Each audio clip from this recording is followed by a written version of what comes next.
La chasse aux automobilistes, elle continue, c'est la chasse aux SUV. L'élu communiste Yann Brossa va déposer une proposition de loi pour permettre aux villes d'interdire leur circulation. Je cite, pour des raisons environnementales et de sécurité. Je veux bien si vous me permettez, le jeune homme qui est mort l'autre jour, c'est pas un SUV qui l'a tué, c'est une voiture qui roulait dans une piste cyclable. Donc, quelle que soit la voiture, elle aurait été évidemment, elle aurait tué ce jeune homme. Je veux bien qu'on fasse le procès du SUV, il faut faire d'abord le procès de l'automobiliste qui était sur une piste cyclable. Je le répète, parce que c'est important, parce que tout est instrumentalisé aujourd'hui. Les faits divers sont parfois instrumentalisés. Dans les agglomérations où le partage de la voirie est parfois délicat, l'interdiction des SUV dans certains secteurs semble nécessaire afin de protéger les autres usagers. On est donc avec Mathieu, à qui je disais bonjour à l'instant. Vous avez peut-être... Mathieu, vous êtes dans quelle ville d'abord ? À Paris. Vous avez une grosse voiture ? J'ai en fait, vous savez, dans mon activité de guide, d'accompagnateur, j'ai une flotte de grosses voitures pour conduire mes clients dans Paris et hors Paris pour leur faire visiter notre belle région. Donc vos voitures sont au-delà de 1,8 tonnes, peut-être. Exactement. Qui est la limite. Le SUV, c'est 1,8 tonnes. Bon. Exactement. Donc les monospaces sont considérés comme des SUV parce que c'est une question de poids en fait. Bon, même les grosses berlines aussi. Bien sûr, les grosses berlines, évidemment. Quel est votre sentiment sur cette décision ? Alors, je vais vous donner mes arguments parce que je sais que vous attachez beaucoup d'importance aux arguments. Je ne vais pas vous dire ce que je pense, mais je vais vous argumenter. Une toute petite digression, Pascal, vous permettez ? Je vous en prie. Juste pour dire, j'étais à la soirée d'Alain Delon vendredi. Hommage au Palais des Congrès. Je vous ai croisé rapidement, mais je vous ai pas embêté.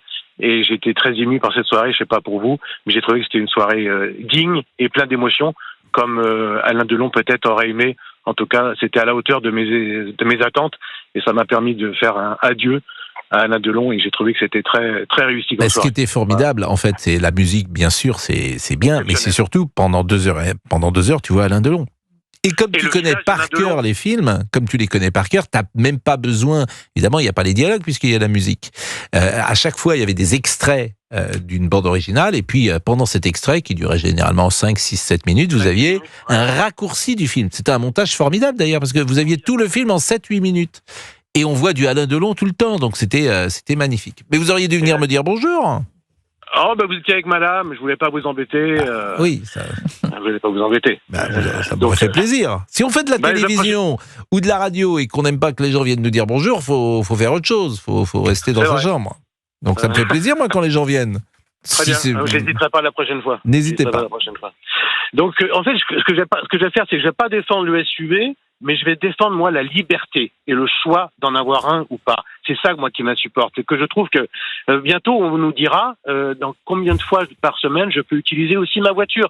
Si on met le doigt dans ce genre d'engrenage, on s'en sort plus. C'est fini, vous comprenez ? C'est cette écologie qui n'est pas de l'écologie, mais qui est de l'idéologie punitive. Et ça, c'est insupportable. Comme vous le disiez, j'allais le dire, mais je répète ce que vous disiez, si ça avait été une camionnette ou si ça avait été une Smart qui roulait sur la voie cycliste et qui avait tué ce pauvre cycliste, on aurait fait quoi ? On aurait interdit toutes les camionnettes ou tous les cyclistes ? Donc cette idéologie et cette instrumentalisation est insupportable, parce que moi je pense que c'est des choix personnels. Si on veut avoir une voiture grosse, petite, si on commence à mettre le doigt dedans, et je vais aller dans leur sens, des écologistes, je vais leur donner un argument. Les SUV aujourd'hui, moi j'en ai un dans ma flotte, il y a une banquette arrière à la place du coffre, ce qui veut dire qu'on peut monter à 6 ou 7 dans une grosse voiture. C'est rare de monter à 6 ou 7 dans une grosse voiture. Je trouve que c'est très bien pour le covoiturage. Dans une voiture, vous véhiculez 6 ou 7 personnes. Ça évite d'avoir 5 ou 6 voitures qui se baladent dans Paris ou sur le périphérique. Ils devraient être contents, les écologistes. Ça participe à leur volonté de faire du covoiturage et de mettre un paquet de gens. Vous accueillez des touristes dans les petites voitures ? Mais non, évidemment pas. Ils n'ont pas envie d'être dans des petites voitures. Mais moi, je ne peux pas faire mon métier et dire aux gens. Nous sommes avec Jacques Baudrier et je le remercie grandement. Il est adjoint à la mairie de Paris en charge du logement et de la transition écologique du bâtiment. Bonjour, monsieur Baudrier. Bonjour. Et merci d'être avec nous. L'élu communiste Ian Brossat va déposer une proposition de loi pour permettre aux villes d'interdire la circulation des SUV. En fait, des véhicules lourds au-dessus de... C'est 1,6 tonnes ou 1,8 tonnes, je crois. C'est 1,8 tonnes pour les véhicules thermiques et 2 tonnes pour les véhicules électriques. 1,8 tonnes. Donc, et cela pour des raisons environnementales et de sécurité. Je crois que vous soutenez cette disposition. Alors, concrètement, ça veut dire que les gens qui ont cette voiture doivent la vendre, puisqu'ils ne peuvent plus circuler dans Paris, ils ne peuvent plus non plus quitter Paris s'ils veulent aller le week-end, je ne sais où. Donc, ils doivent vendre leur voiture. Alors, la proposition que fait Ian Brossat, et que moi je soutiens, je suis animateur du collectif Transport Mobilité du PCF au niveau national, et élu à Paris avec lui, c'est de proposer une proposition de loi à débattre bientôt au Sénat, pour permettre aux villes, donc aux conseils municipaux, aux représentants élus démocratiquement, de décider ou pas de l'interdiction de véhicules très très lourds, qui sont à la fois beaucoup plus dangereux en termes d'accidentalité. On a vu le dramatique accident qu'a subi Paul Vary, le jeune cycliste qui a été écrasé dans des conditions atroces. Mais en quoi est-il lié à un SUV ? Parce que moi, je dis depuis le départ que cet accident est lié à une voiture qui roulait dans une piste cyclable, sur une piste cyclable, mais que ce soit un SUV ou pas un SUV, c'est exactement la même chose. Alors là, dans l'espèce, c'est une voiture de 2 tonnes 2, et quand on regarde statistiquement le nombre d'accidents et la gravité des accidents est beaucoup plus importante quand il s'agit de très gros véhicules.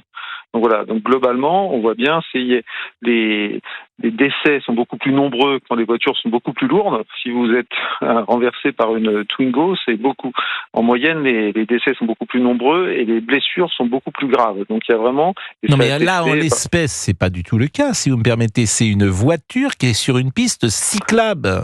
Oui, mais c'est une énorme voiture. Oui, je suis d'accord, mais quelle que soit la voiture sur une piste cyclable, évidemment, c'est ça que je ne comprends pas. En l'espèce, c'est pas le SUV. C'est parce que c'est une voiture qui était sur une piste cyclable. Mais comme par hasard, vous voyez, c'est 83% des accidents sont causés par des hommes au volant, alors qu'il y a autant de femmes que d'hommes au volant en France. C'est à peu près le même nom. Donc, et c'est massivement, les accidents sont causés aussi par des hommes qui conduisent des très grosses véhicules qui sont beaucoup plus dangereux. Donc, ce n'est pas n'importe quelle voiture qui a écrasé Paul Vary. C'est un SUV de 2 tonnes 2, une énorme voiture, beaucoup plus dangereuse, beaucoup plus lourde, et conduit par un homme qui en plus ne respectait pas. Et globalement, on voit bien qu'il y a une accidentalité beaucoup plus forte de ces très gros véhicules, et qui en plus sont très polluants. Parce qu'on parle d'interdire, avec les ZFE, l'accès des villes aux vieilles voitures des classes populaires. Le sujet, c'est que maintenant, ça permet d'améliorer la pollution due au moteur. Mais de plus en plus, la pollution aujourd'hui est due surtout aux freins, aux particules émises par les freins et par les pneus. Ça fait 60% de la pollution. Et donc ça, c'est proportionnel au poids. Donc les très gros véhicules aussi, ils participent beaucoup plus que les petits, que les petits et moyennes à la pollution. Il faut vendre sa voiture, donc on est d'accord. Si la proposition est adaptée, oui, mais si elle est votée, la personne qui a cette voiture-là, évidemment, doit vendre sa voiture. Alors, dans le calendrier, évidemment, pour l'instant, c'est une proposition de loi qui n'est pas encore votée. Il faudra qu'elle soit votée au Sénat, puis à l'Assemblée. Non, mais j'entends bien, mais moi, je trouve... Bon, alors, d'abord, il y a une économie derrière que vous mettez en difficulté. C'est l'économie, forcément, de l'automobile, et on voit bien les difficultés aujourd'hui. Il y a aussi un problème, me semble-t-il, de liberté. C'est-à-dire que chacun peut acheter la voiture qu'il souhaite. Parce que si on met le doigt... on met le doigt dans un engrenage qui me paraît très très très difficile. Forcément, si vous voulez acheter une voiture une grosse voiture, c'est votre choix, votre liberté. On peut trouver ça ridicule ou pas, mais c'est votre choix d'acheter une grosse voiture et de rouler avec. Oui, mais il y a certains comportements, il y a des endroits où on vous interdit de conduire pour que c'est une zone piétonne. Non, mais ça, je le comprends bien, mais là, si elle peut pas circuler, si vous pouvez pas circuler dans Paris, comment vous faites si vous avez cette voiture ? En tout cas, aujourd'hui, mais des voitures, le sujet, nous, pour le Parti communiste, on ne souhaite pas interdire aux gens d'avoir des voitures. Non, mais cette voiture-là d'une tonne 8. Bah oui, mais on souhaite les inciter à avoir des plus. Aujourd'hui, les émissions de pollution de CO2 émises par les véhicules particuliers, c'est 15%, donc c'est le premier poste d'émissions de véhicules particuliers. Les voitures en France, elles ont grossi en moyenne de 300 kilos en 30 ans. Elles prennent 10 kilos par an.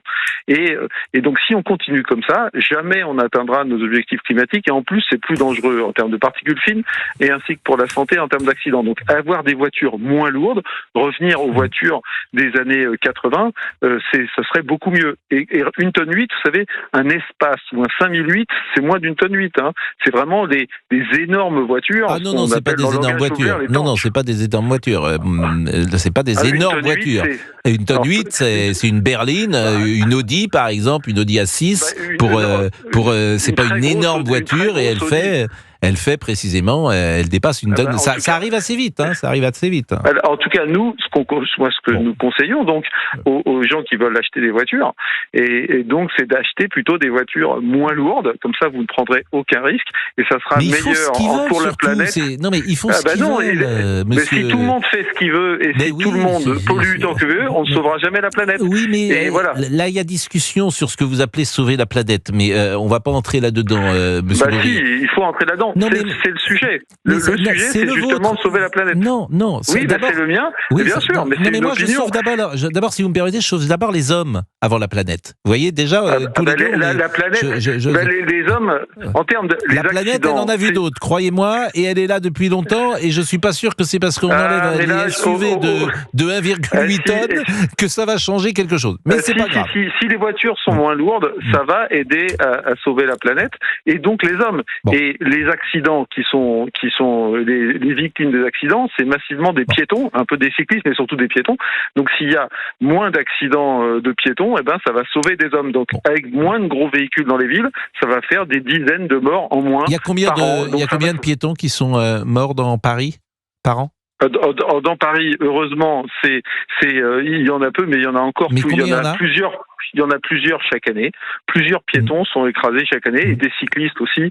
Il y en a de moins en moins, heureusement, mais malheureusement, hélas, c'est le cas de Paul Varry. Mais en tout cas, et cette interdiction, le but aussi est d'inciter effectivement les acheteurs de véhicules à acheter des véhicules un peu moins lourds, et on l'assume complètement.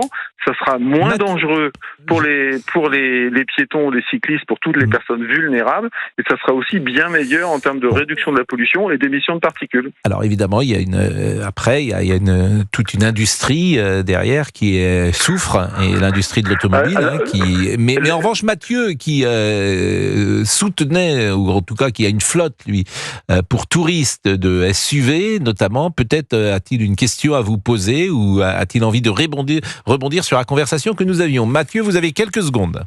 Oui, je boue ce que j'entends. En fait, monsieur, votre invité a atteint le point Godwin en disant que lui, il veut sauver la planète, et moi, je veux bien sûr la faire exploser et la détruire en travaillant avec des véhicules trop lourds. Mais si on va dans son sens et que l'argument, c'est le poids, quid de tous les autocars, de tous les autobus, de tous les camions qui circulent dans Paris? C'est encore plus dangereux, c'est encore plus grave. Ils ont encore plus dans la philosophie d'abîmer la planète. Eh bien, il vous répond, effectivement, les carrefours. Moi, je pense, monsieur Baudrier, que si on va au bout de votre logique, il faut interdire les touristes. Parce que les touristes, ils sont dans des cars, et moi, faut les interdire. C'est triste pour Paris, mais je pense que je veux sauver la planète, et je pense qu'il faut interdire tous les touristes, ou en tout cas qui viennent à pied. Plus de cars pour les touristes. Qu'est-ce que vous en pensez ?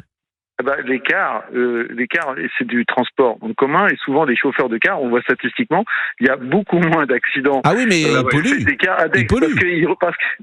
Ils polluent, mais en moyenne, quand vous transportez quelqu'un en car, vous transportez beaucoup plus de monde, donc par personne transportée, mais évidemment, ça paraît moins. Mais s'il n'y a plus de touristes, il n'y a plus de cars, et c'est encore mieux. C'est encore mieux. La plupart des touristes, ils sont en transport. La plupart des touristes, ils sont en transport en commun, ou ils sont à vélo, ils prennent massivement le métro. Mais il y a encore des cars. Il y a encore des cars. Donc je vous demande, est-ce qu'on interdit les cars ? On n'interdit pas les cars, parce que les cars, c'est du transport public. Mais pourquoi ? Non, je parle pas des bus pour les Parisiens. Je parle des cars. Les cars, moi, c'est-à-dire que moi, je lave plus blanc que vous. Je vais encore plus loin. Je veux être encore plus vertueux. Donc je dis plus de cars.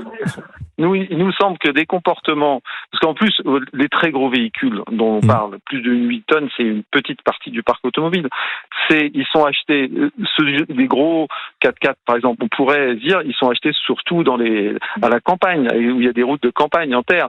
Parfois, mais les 4x4, c'est ils sont achetés à Paris, dans les Hauts-de-Seine. Donc clairement, à des endroits où ça n'a aucun sens d'avoir des plus gros véhicules de 4x4. En fait, vous dites aux gens comment ils doivent conduire. Et ce que je vois, ce que j'imaginais, ce qui vous ennuie, au fond, c'est que ces voitures coûtent cher et que c'est des riches qui les achètent. C'est ça qui vous ennuie fondamentalement.